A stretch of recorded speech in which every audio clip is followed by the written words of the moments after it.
ruins e clássicos, os filmes que a TV fez virar família. Se você cresceu nos anos 80, 90 ou começo dos anos 2000, provavelmente existe um filme que, no fundo, você sabe que não era grande coisa, mas, mesmo assim, mora no seu coração até hoje. E não importa quantas críticas negativas ele tenha recebido. Não importa se os efeitos eram ruins, se a atuação era exagerada ou se o roteiro parecia ter sido escrito em um guardanapo. Você assistiu tantas vezes que aquele filme virou parte da sua vida. Mas, antes de começar essa viagem nostálgica, já deixa o like, se inscreve no canal e ativa o sininho. Porque aqui a gente não fala só de filmes, a gente revive memórias. Existia uma época em que a televisão brasileira tinha um poder quase mágico. Não existia streaming, não existia algoritmo sugerindo conteúdos. A programação escolhia por nós. E talvez justamente por isso tudo fosse tão especial. A gente chegava da escola, jogava a mochila no sofá, pegava um copo de refrigerante e ligava a TV de tubo. E lá estava ele de novo. O mesmo filme que tinha passado 47 vezes naquele ano. E mesmo assim, a gente assistia mais uma vez.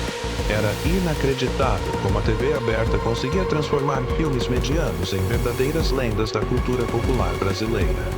Filmes como A Lagoa Azul, Karate Kid, Máquina Mortífera, Sessão Explosiva, Highlander e até produções consideradas filmes B ganharam status de clássicos absolutos no Brasil. E o curioso é que muitos desses filmes nem eram fenômenos gigantes nos Estados Unidos. Alguns passaram quase despercebidos lá fora, mas aqui eles encontraram um lar. Talvez porque a repetição criava intimidade. Você começava assistindo sem prestar muita atenção, depois decorava as cenas, depois repetia as falas, depois já sabia exatamente quando vinha a propaganda. E quando percebeu, aquele filme já fazia parte da família. Era como visitar parentes antigos. E tinha outra coisa poderosa: a dublagem brasileira. A dublagem clássica brasileira não apenas traduzia os filmes, ela reinventava na experiência. Muitas vezes a voz brasileira parecia mais icônica do que a original. Existia emoção, personalidade e até humor adicional. Quem viveu aquela época reconhece uma frase inteira só pela voz, o tom dramático, as pausas exageradas, os gritos heróicos, as piadas adaptadas. Tudo isso ajudava a criar uma identidade própria para aqueles filmes no Brasil.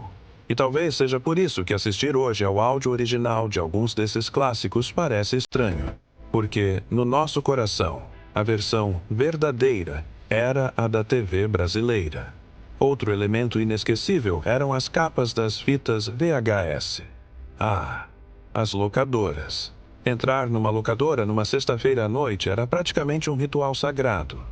As paredes lotadas de capas gigantescas prometiam aventuras inacreditáveis. Explosões, monstros, ninjas, robôs, carros voando, heróis musculosos segurando metralhadoras impossíveis. E quase sempre o filme era muito pior do que a capa prometia. Mas isso não importava, porque a imaginação fazia o resto. Muitos filmes sobreviveram graças à força absurda de suas capas VHS. Algumas artes pareciam pinturas épicas dignas de Hollywood milionária, enquanto o filme tinha orçamento de 2 coxinhas e um refrigerante quente. Mesmo assim, funcionava. Aquela estética exagerada criou uma geração inteira apaixonada por cinema de ação, ficção científica e aventura. Filmes com explosões práticas, fumaça, maquiagem estranha e efeitos especiais improvisados tinham uma alma que hoje parece impossível de reproduzir. E talvez, justamente por serem imperfeitos, eles fossem tão humanos. Hoje, tudo parece limpo demais, polido demais, calculado demais. Naquela época, os filmes tinham defeitos visíveis. E talvez fosse exatamente isso que os tornava especiais. A TV aberta também criava eventos coletivos. Quando um filme passava na Rede Globo, no SBT ou na Record, milhões de pessoas assistiam ao mesmo tempo. No dia seguinte, a escola inteira comentava. As crianças imitavam os golpes, repetiam as piadas, fingiam ser os personagens no recreio. O cinema virava brincadeira. virava linguagem coletiva. Hoje, cada pessoa assiste algo diferente no celular. Mas, naquela época, o país inteiro compartilhava as mesmas referências. E isso criava uma conexão emocional gigantesca. Até os comerciais ficaram presos na memória junto com os filmes. Você lembra? A propaganda do chocolate, o comercial do refrigerante, a vinheta da emissora, o anúncio da locadora. Tudo fazia parte da experiência. Era impossível separar o filme da sensação daquela época da vida. Talvez seja por isso que certos filmes ruins continuam emocionando tanto. Porque a nostalgia não está apenas na qualidade da obra. Ela está no momento em que vivemos aquilo. O filme era um portal. Ele levava a gente de volta para uma casa antiga, para um sofá velho, para uma tarde chuvosa, para uma infância onde as preocupações eram pequenas e o tempo parecia infinito. E, quando reassistimos hoje, não estamos vendo apenas o filme. Estamos tentando revisitar quem éramos. Muitos desses clássicos sobreviveram porque estavam presentes nos momentos simples da vida. Domingo com a família, férias escolares, pipoca improvisada, ventilador ligado no máximo, cobertor no sofá, TV de tubo iluminando a sala escura. E existe algo profundamente bonito nisso, porque talvez o cinema mais importante da nossa vida não seja o melhor tecnicamente. Talvez seja apenas aquele que esteve ao nosso lado quando éramos felizes. E isso explica por que tantos filmes considerados ruins continuam vivos no coração de milhões de brasileiros. Eles não venceram pela perfeição. Venceram pela presença. Venceram porque acompanharam nossa infância. Venceram porque estavam lá. Sempre. Na sessão da tarde. Na fita gravada da TV. Na locadora da esquina. No domingo à noite. Na casa da avó.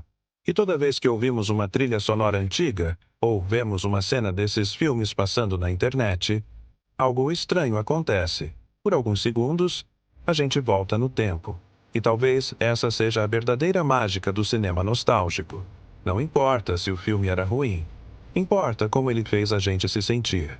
Agora eu quero saber de você. Qual filme ruim virou um clássico na sua vida porque a TV brasileira repetiu 1000 vezes? Aquele filme que passava tanto que praticamente morava na sua casa. Conta aqui nos comentários porque sua lembrança pode aparecer no próximo vídeo. E se esse vídeo despertou alguma memória boa dentro de você, deixa o like, se inscreve no canal e compartilha com alguém que também cresceu vendo filmes repetidos na TV aberta. Porque no fim, alguns filmes eram ruins mesmo, mas a gente viu tantas vezes que eles viraram família.